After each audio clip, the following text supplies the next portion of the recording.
Everybody okay in the back? Good. Coach, whenever you're ready. Well, had basically a week of practice, typical camp things. I mean, nothing earth-shattering as far as developments, but as with anything, guys are working hard, learning assignments. The freshman group has done a really good job, I think, of adapting and understanding how we practice. I think, again, that's the biggest thing when you first get to college. I think how every day is such a full practice. I mean, as far as the energy, the effort, and those guys, I think, are buying into that and understanding that very good each day, better and better and better. And some guys bought into it quickly, and not that those didn't, but just how the shock of it. But I mean, they feel like they've been out there for a while as far as being on our team and understanding that. I'm very happy with their progress, their development, their attitude, demeanor, all that. The older guys doing a good job.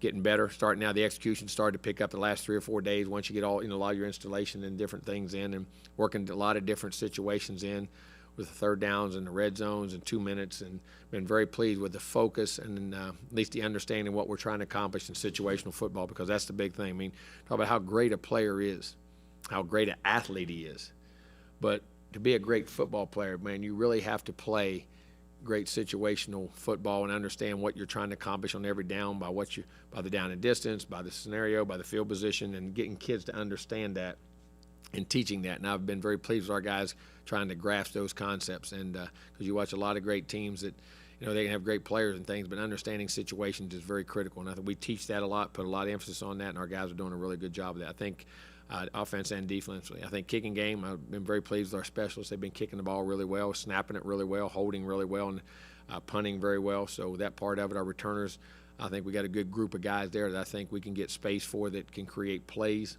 that we're working very hard on those return teams and, of course, our punt teams, and very pleased our special teams making good progress. So, we're about where I thought we'd be as far as knowledge, but, you don't ever know with the young guys, but been very pleased with those guys.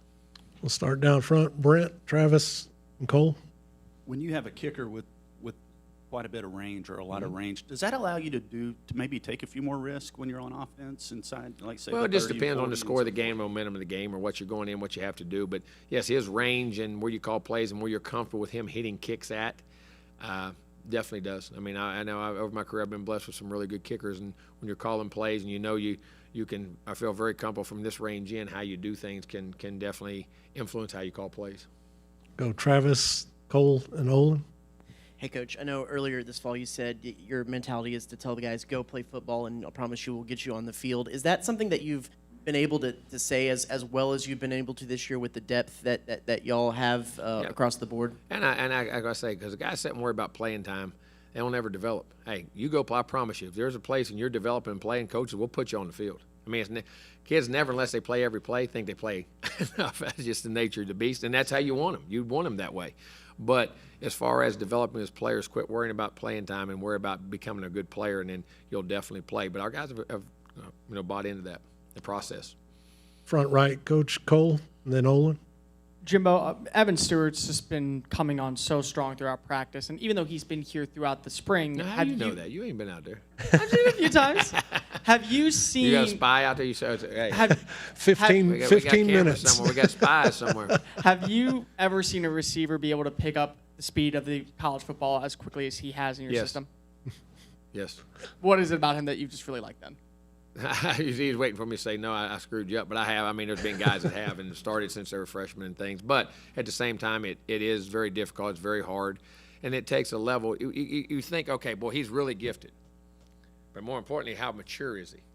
How well does he learn? How well does he adapt? How well does he, adapt to failures? Because as a young guy, you're going to have failures and things. And I think from that standpoint, he does a really good job. And I think it's you got to make sure that, you don't, as quickly as he's done things and had good success, you got to still remember he is a freshman, and make sure when we're coaching him and how we coach him, and we make sure we're dotting I's, crossing T's, and making sure we don't get out of that framework of keeping him in that realm. But at the same time, he's got to go play, and he's doing that. So I've had guys do it, but he is definitely, and I think his maturity, his drive, his intelligence, his ability to comprehend, and his ability to adapt and adjust as you learn the things on defense. Not just, all right, you learn what you do on offense, but it's how does it fit to inside leverage, outside leverage, bracket coverage, zone coverage, man coverage, how how plays can change based off of that. And I think his comprehension of football in general, along with his overall intelligence, allows him to have success early. Second row, Olin, and then Zach. So a couple of things, Jimbo. We're getting used to that now. Yeah. Guys, if y'all talk to your union reps about that, he gets more questions. He's running the show now. Y'all complain to AC. You're gonna love this one. So there was a love them couple. all. There's a couple of national reports that Haynes has taken the lead in the quarterback competition. So And can he's you? getting more reps with the one, someone said. I remember I did hear somebody says, Haynes, somebody asked where's Haynes? I said, no, they're taking they rotate days and take exactly the same number. Next question. And then No, we're rotating guys and they're doing the same thing, so no. and then you kind of touched on this when you were talking about the things you're working on in situational football and the red zone. Last year, y'all had some problems scoring touchdowns in the red zone. So as you analyzed that in the offseason, did you come up with some things that you felt like here's some concrete reasons that we had those issues? Execution. Well, what was not being Well, executed? Where was the issue? Our plays, different ways. I mean, it could be off different. While the year before, we were one of the best in the country. We were number 2 in the country in third down. And, in 2020. It goes back to execution, what you're doing, who you're asking to do. It's all those things go into play. And you got to relax and make plays. And sometimes you have opportunities. Sometimes the defense makes a good call. But, we weren't as consistent. We weren't as consistent, period, as a football team like we needed to be in different scenarios. But offensively, with the changes we had, and we need to be more consistent. And the other thing in the red zone, you got to be physical. You got to learn. You got to blocking, moving guys. Things will happen quicker, tighter, faster, and understand that mentality. And we just didn't execute as well. Period. Well, we'll find out if we are. We don't know yet. Front left, Zach, and then David. Jimbo, and kind of going back to that quarterback room, from a learning standpoint, how do you feel like the process has been for Max and Connor both? They understand it really well. They both do. And Connor's picked it up very quickly for a young freshman. I mean, he's a very intelligent guy, a very instinctive guy, and very rarely does the same. If he makes a mistake, he doesn't repeat it very often. You know what I'm saying? And what he's doing. So very encouraging in that way in development. And Max is doing a lot of the same thing. And then for Haynes, physically, I mean, has he been able to take off at all this practice? You're allowing him to do that? He's back as far as that part of it, the physical parts of what he can do, and no pain, no anything, no pain-free, whether he throws it, whether he runs it, whether he stands out there. You know what I mean? He's coming off his surgeries, and his strength is back in the everything around the injury. So I feel very good about that. Fourth row on the right, David, and then back behind the lights. Jimbo, your freshman tight end, obviously playmakers from what we've seen on film and in practice, but how's their blocking coming?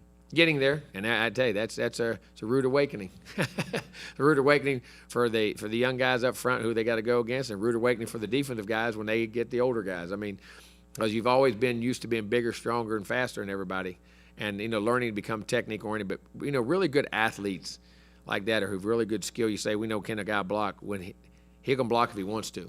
And size doesn't matter. When you're twitchy and athletic and you learn to put your face in there, man, you can roll your hips, do the things you got to do. And they're learning. They're learning each and every day. And the difference of blocks, I think that's the big thing. Not that they can't block, but how, the techniques of it and how each block by each leverage, again, less like a coverage changes. You know what I'm saying? And those things. And getting better and better because they're willing to put their face in. If you're willing to put your face in there, it'll go. And I've been pleased with that part of it.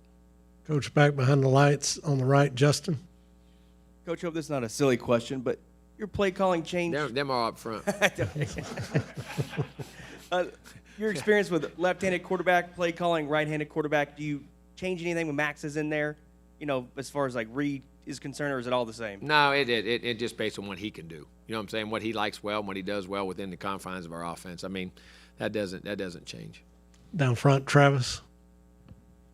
Hey, Jimbo, a couple of guys sitting out, especially on the offensive line. Is there any injuries that'll last longer? No, I don't. There's an injuries that for camp guys. I'm not going to get into a ton because the guys are going to get nicked and knacked. But if there's any season-ending injuries, we'll let you know. But there's nothing that's long-term or season-ending in anybody. If that makes any sense. Time for a couple more. Cole, down front. Jimbo, what does the importance of having a guy like Damani Richardson do to set the standard in the secondary? Well, I mean, the experience. The guy's been there. I mean, he knows he knows. You know, some guys that say they don't know. Well, he knows he knows. I mean, it's just the opposite. The experience, the time, the things he does, and what it takes, and you know, and how you deal with the ups and downs of camp, the success of days. Some days are more successful, some days aren't as successful, and setting the temperament for how the guys react and play. And I think that's huge. I mean, it's experience. It's like in anything. You know, you have an experienced guy. It's like if you have an experienced guy that you work with, and you haven't been through something, and you say, hey, what, you know, you're leaning on that, knowing that, kind of things like that. You know what I mean? And I think that knowledge for our players is valuable. And plus, his playing in general just gets better and better. Brent, you'll wrap us up? In 2020, y'all overwhelmed opponents in fourth quarters for the especially down the stretch of the season. We finished.